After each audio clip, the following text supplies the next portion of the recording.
Good morning and welcome to the weekly review here on Teachers Talk Radio. We're joined by Hannah, John and Maxine to talk about the stories of the week. And those stories are Amanda Spielman has been on the radio, there's violence in Scottish schools, and 2 reports have come out about Ofsted and its future.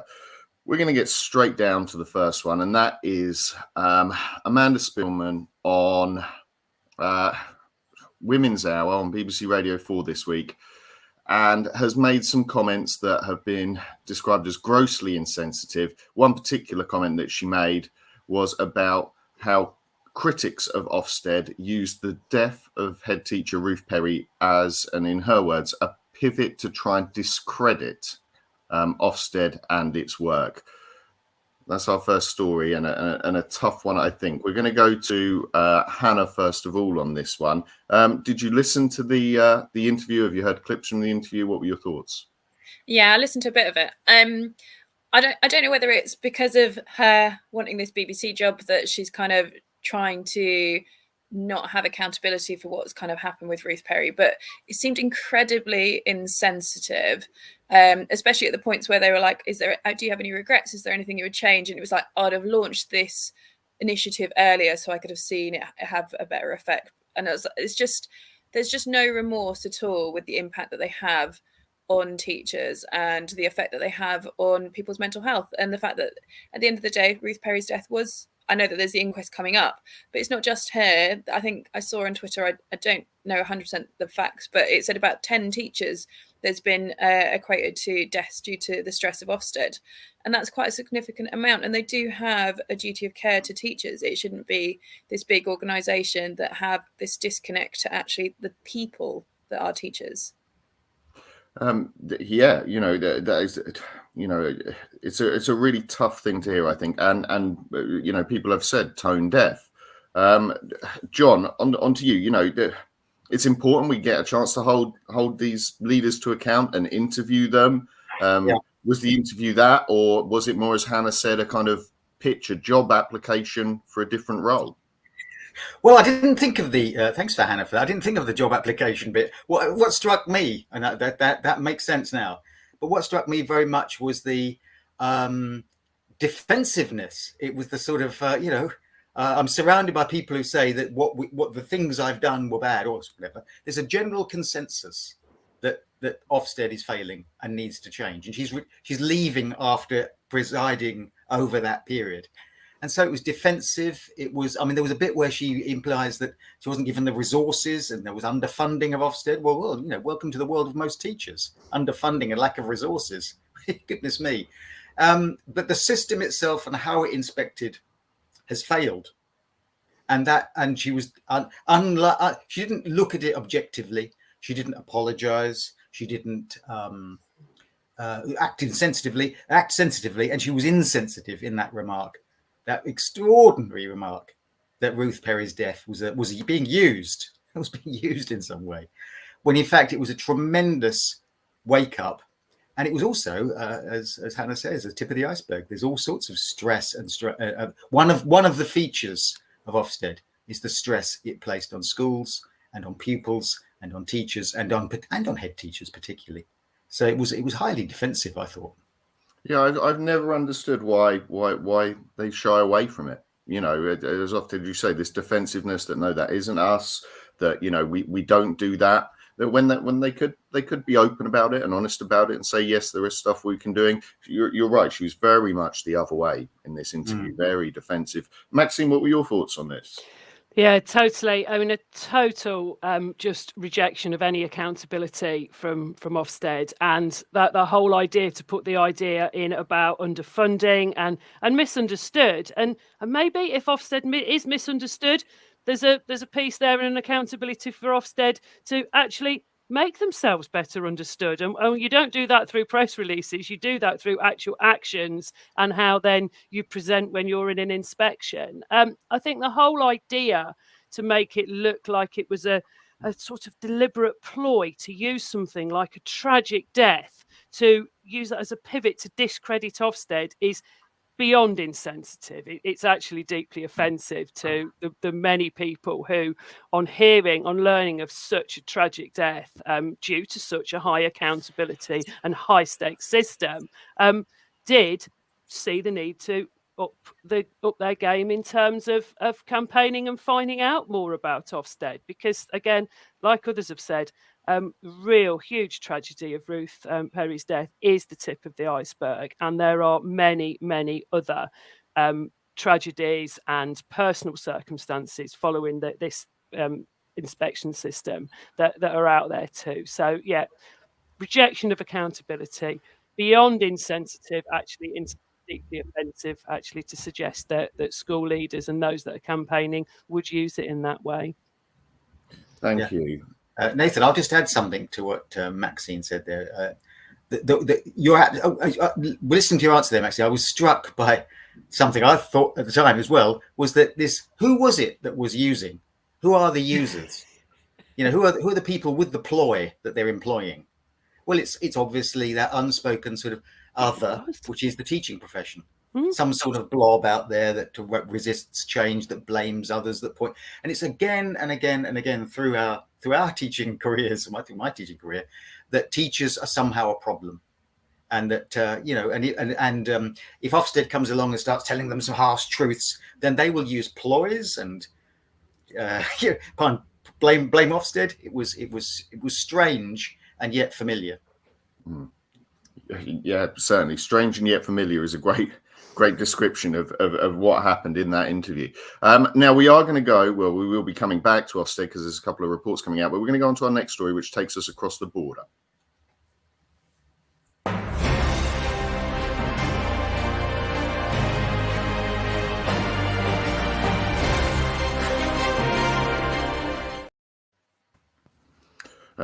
Welcome back. And just before we do go on to our next story, which is about the violence that we're seeing in schools in Scotland, I just need to remind everyone that this show is gratefully brought to you in partnership with John Catt Educational, publishing professional development books and resources to support great teaching and learning around the world.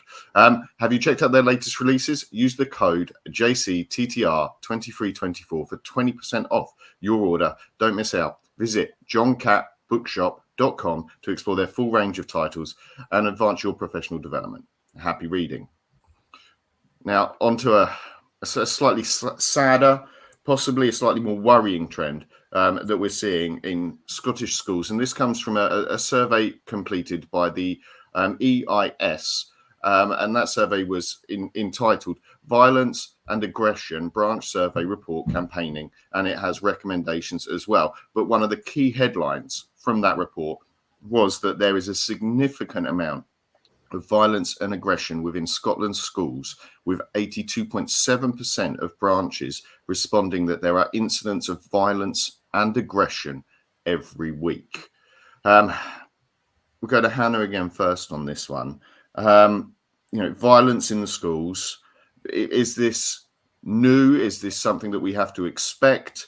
What are your thoughts on what's going on in Scotland, or what this report suggests is going on in Scotland? I don't think it's purely Scotland. I think it is happening everywhere. But I think it's definitely, we've seen a massive increase in the last year or so with this. And that not being saying that they're like really violent places and there's loads of violent kids, it tends to generally be the same children in the schools. It seems to be a pocket of students that feel that this kind of behaviour is acceptable. And I think especially with that kind of the clampdown in terms of being able to expel students and do that kind of consequence, that we're not got so many kind of allowances to be able to remove them, that we're kind of as teachers just expected to have that kind of violence in our schools and deal with it. It's and I think that's why it's escalated and why there is more violence, because there isn't really a consequences. We as teachers are kind of got our hands bound that we can't actually get rid of these students and make the workplace a safer place to work in. And therefore we've kind of got this spiral kind of effect that other children will see that they can do that and it's perfectly acceptable behaviour and that they'll get away with it. And it is this kind of thing that students can be violent to teachers and they'll just get like a day's in inclusion or a couple of days at home, and that's that. And it's, whereas if they did that in the wider world, they'd get arrested. So it's kind of this thing that it's kind of accepted in schools, and I think it is on the increase, and certainly something has to budge in order to kind of correct it. But what that is anyone's guess.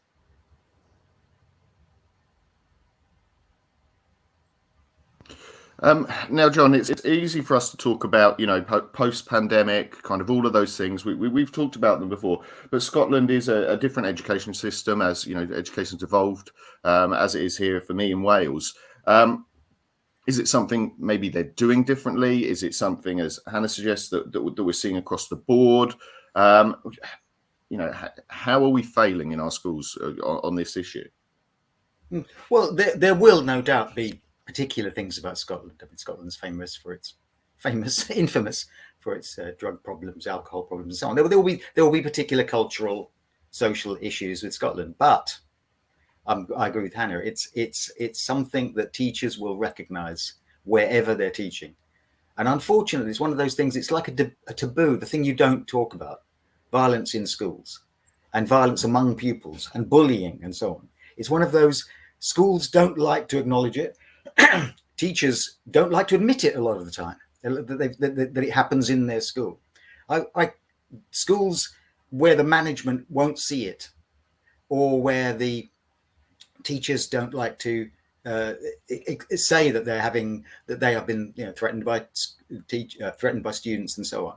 So it's a kind of taboo. It's and I'll pick up something else that Anna said there. There is that sense in which students can call the bluff of a teacher. And I don't know how many teachers have been in the situation where they faced some sort of behavior that's utterly unacceptable, and you've gone through this various levels, whatever your disciplinary procedures are, and you've said, right, that's it, that's your third warning or your whatever, and the student's been sent out only to be returned shortly to your lesson or to appear the next day.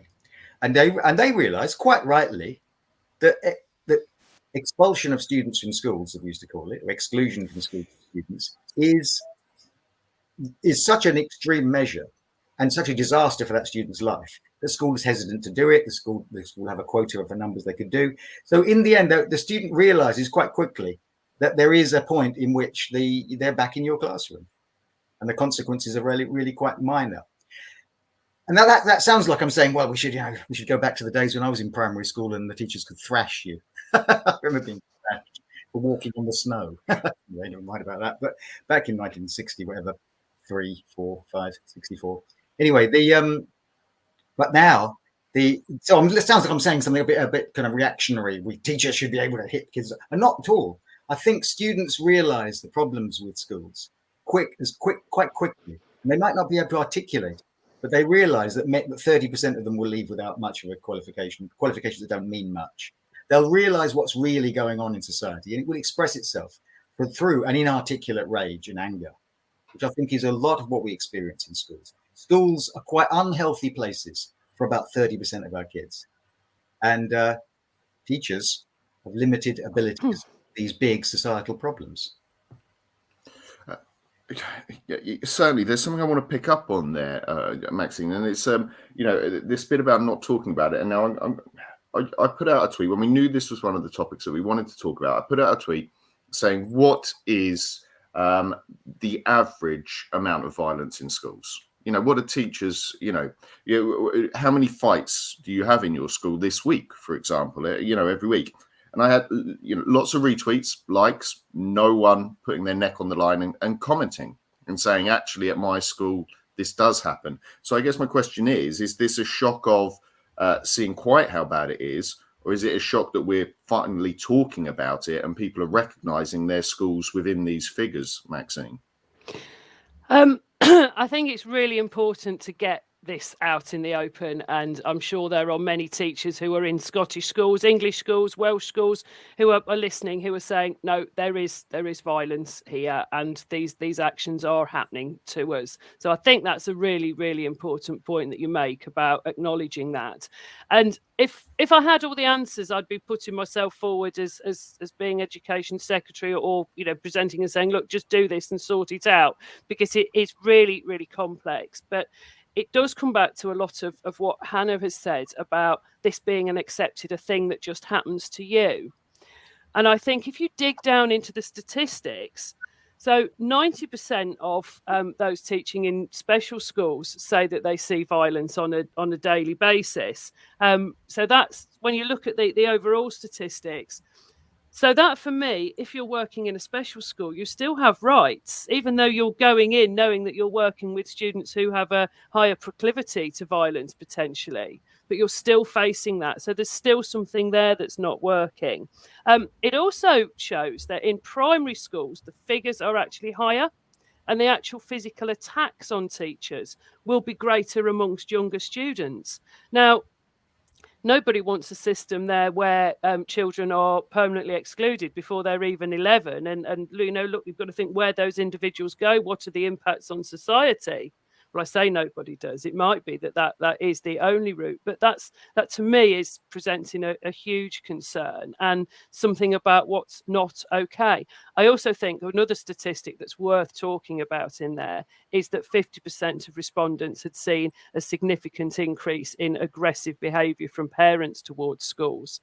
And we're not portioning blame here. That's not what it's about, but it is about us working together as schools and parents and as families to understand things like clear boundaries, strong relationships, and how on earth we do that within our system to start to make it work.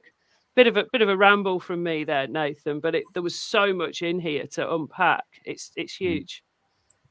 Can I add on to that? Because although it's not Scotland, I've got a friend who works in alternative provision, and he will daily get abuse, violence towards him. And same with my sister's a Senko, and she will regularly, if we have a weekly catch up and it's like, did you get hit this week? And it's like, yes or no. And it's generally a yes. And also they refer them to CAMS and services like that. And if they're violent in those sessions, they refuse to work on them and send them back to school and tell the school have to work with them. So these kids that are being violent obviously have some kind of issue, an anger issue that needs some kind of mental health service to help them to stop them being violent. But that is the bit that's really lacking.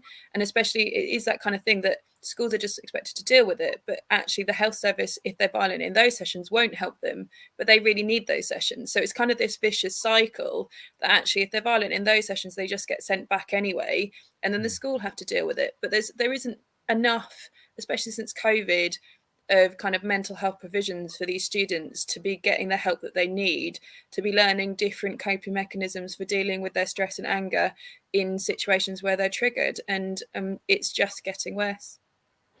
Totally, Hannah, calling out those hugely under-resourced services. And anyone who's listened to a couple of my shows now, I work quite closely with AP and some of their strategies that they're using to try and improve life chances, and also obviously look after their staff, because it's huge. Yeah, I would reflect that massively. You know, I am in AP, but I am attached to a mainstream school, and I would say that it is probably a common thing for our teachers to hear.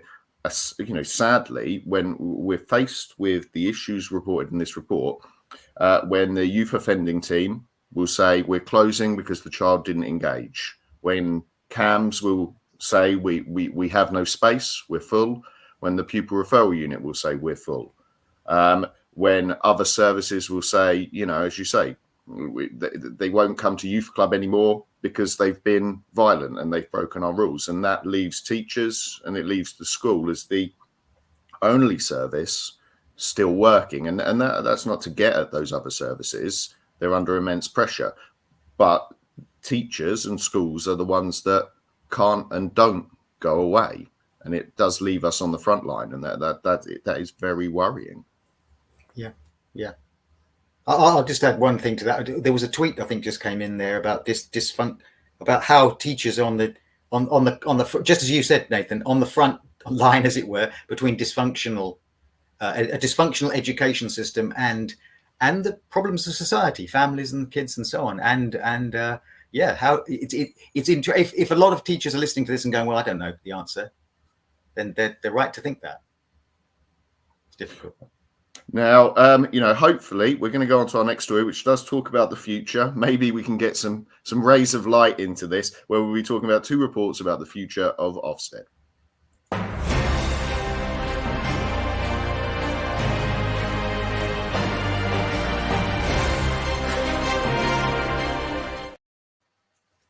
Yep, this week, 2 reports into the future of Ofsted. There is, of course, the Beyond Ofsted report, which we've known about for a while and has been in the pipeline to come out, which has some recommendations. And then there is a report from the IPPR, which also talks about things that can change. The significant part from that, which seems supportive of schools, is this idea that currently there's a football manager culture with hire and fire and getting a new head. And perhaps there's some rays of light there in supporting schools as long-term agents of change. We'll start with Hannah here. The future of Ofsted. I caught the Jim Knight talking about it on Sky News, and it's quite nice that somebody of that caliber is actually kind of saying, no, it's not fit for purpose. It just adds anxiety and stress and doesn't do what it should do. It doesn't improve education anymore. It's just this thing that adds anxiety and stress and just makes education worse, essentially, which is kind of defeats the object. And it was quite interesting. I had Peter Hughes on a few weeks ago on my show talking about his book Outstanding Leadership, and he took over from Sir Michael Wiltshire in his head position whilst he went off to take over Ofsted. And it was even interesting hearing him saying it's not what it should be. There should be a different kind of system. And I think especially with kind of this, it having an actual physical effect on kind of Ruth Perry and stuff, like this is the opportunity where we should reform it. Like it's not fit for purpose anymore, and it's making teaching worse. And we need to have this kind of change in how we manage schools and how we look into them and how we judge them. Kind of Peter Hughes mentioned kind of like little small kind of inspections that are more internal, especially with the fact that everyone's been pushed towards more trusts and mats and things, that actually having more of an internal, more regular kind of system where they look into it and then have a slightly bigger one where it's overviewed would certainly be good. But this whole kind of holding people accountable on data and really going in and looking for things and stressing, you're not going to know what a school's like on 2 days. It's not. No 2 days in a school is the same. Every 2 days are different, and it's how a school adapts and copes with that, and how they set children up for the wider after education kind of role that's really important, and how they look after the student is kind of key. And they're just kind of not seeing it deep enough, I don't think. Which is ironic in a world of deep dives. Yeah. And, take a deep dive into ourselves, maybe as Ofsted is what they need. John, what were your thoughts? Well, curious, both these reports indicate that there's a consensus around change, that's there. And I just hope that whatever government we get in the future has the courage to listen to some of this stuff, because there will be the desire to introduce some kind of way of assessing schools in a way that they will sound populist, give them, maybe not call them requiring improvement, call them something like steady as you go, or if they're failing, it'll be something like could do, really, try and improve on that. But it will essentially be the same sorts of thing. I know that Labour have have suggested something that sounds a bit like, rather simplistic observation categories of failure or success. But I think the consensus is that it will inevitably change. Ofsted has been is now seen clearly as busted and failed, as our previous discussion pointed out. As the departing head of Ofsted is so defensive. I was trying to think the other day, because I've retired now, and how many Ofsteds I've been through, and I've been through about 6 or 7 over the years. They weren't always, they were different. And I can remember the Ofsted where they turned up for 2 weeks. It was a big school, and they sent out dozens of inspectors, and every teacher got watched about 4 or 5 times. And it steadily progressed towards increasing by a curious internal logic of making it more and more precise and more evidence driven and so on. They disappeared into nonsense and ridiculousness, where they turned up for very short periods of time looking for very specific things on a kind of checklist. So someone appeared in your classroom for 20 minutes, and you got that assessment because they'd seen that piece of evidence, not seen that piece of evidence, and so on. And I've realized it had got to an extreme level of stupidity when one of the inspections of my latter part of my career, we had a pre-inspection hired by the school where Ofsted inspectors were now earning, no doubt, some extra money as shadow inspectors. They turned up beforehand and told the teachers how to look like the school was successful. Well, once you're in that road, you realize it's become a complete game. And I think we're beginning, the scales are falling from our eyes, fortunately. So, Maxine, John talked a little bit there about this appetite for change. Maybe finally we're at a tipping point. I think it's worth reminding people that teachers are voters, teachers are parents, teachers are not a separate organism, and so being popular with teachers is not necessarily a bad thing. Do you think in the wider public this appetite for change is coming with Ofsted? I think it is, and I'm yet to read any report or document or hear any interview where anybody with any significant knowledge of education, aside from the outgoing director, really supports Ofsted in its current form. Nobody is saying keep it as it is, it's working really well, it's improving our schools. And from a parent and a teacher perspective, they must see that this isn't improving our schools.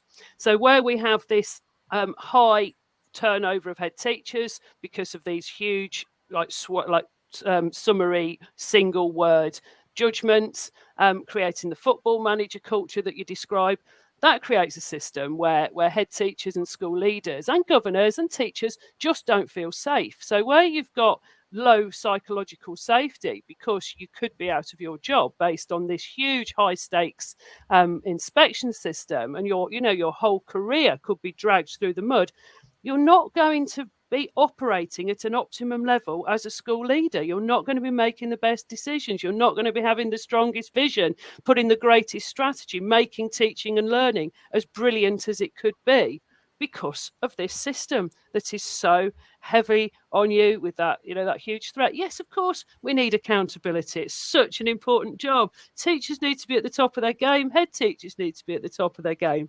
But every piece of research, we've got the Teacher Wellbeing Index, we've got this Beyond Ofsted, we've got quotes and comments from trust CEOs out in TES in the week, all saying there needs to be change. So yes, absolutely. Parents, if you want your school to be great, your school leaders and teachers need this system to change. And your teachers, you want to thrive, this needs to change. So totally a huge voting issue and something that really needs to happen differently. Well, fingers crossed, you never know. Maybe we will see the change that we've been talking about for a while.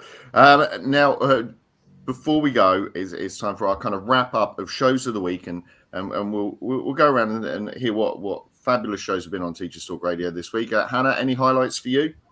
I'm going to pick Lucy's show, which I think kind of sums up what Teacher Talk Radio is about, because there's such a range of shows and such a range of guests, and it's just really nice to have different things to listen to and different perspectives. And she had Joe Seaton on, who's former English manager and deputy director at British Council of Afghanistan from 2016 to 2020. So he was campaigning about supporting British teachers who are out in Afghanistan and Pakistan. And I just think it's just a different world, and it's lovely to have this kind of platform that we're able to kind of expose ourselves and see these different opportunities. So it was a really interesting listen. So definitely go and listen to that. Fabulous stuff. John, show of the week. I'll pick last Wednesday's show with Hannah Wilson and Hannah there, and it was really good. It was dealing with another tip of the iceberg thing, another thing that society needs to talk about more: mental health and suicide in schools. And the guest, I think, was Ben West, and it was a very good discussion. It was a very good show. It was also, as I say, confronting something which society doesn't like to talk about, and many of the things we've talked about today are expressed through the increasing levels of mental health issues we find in schools. And there are cause of some of the things we talked about, and also the things we talked about are a cause of those things. So it was a really good show. And Maxine, your show of the week. Thank you, John and Hannah. I'm going to go back and have a listen to that one. That sounds like a really brilliant listen. I really enjoyed the debate about silent corridors. really super show, and like looking at both sides of the argument there, and how that school system functions in Michaela schools. It was really interesting for me. Fantastic. And mine, maybe showing the breadth again, was maybe something a little bit lighter, but well worth a listen, was Tom Rogers on Monday. What's changed in education in the past? Well, it was about 20 years, I think, maybe longer, actually, for a couple of the teachers on there who were describing what changed. Really interesting things to hear, kind of the reflections on what's worked. I definitely think, otherwise we get stuck in this circular bounce back and forth of, we did that and then we swung the pendulum the other way and then we swung the pendulum the other way. So it is well worth listening to there as well. Now, just before we wrap up, don't forget that next Saturday there's the Teachers Talk English event. It's a live online event if you're an English teacher. And of course, a big thank you to John Catt, who've helped us out by partnering with us for the show. And check out their bookshop online and, of course, our discount code. See you next week.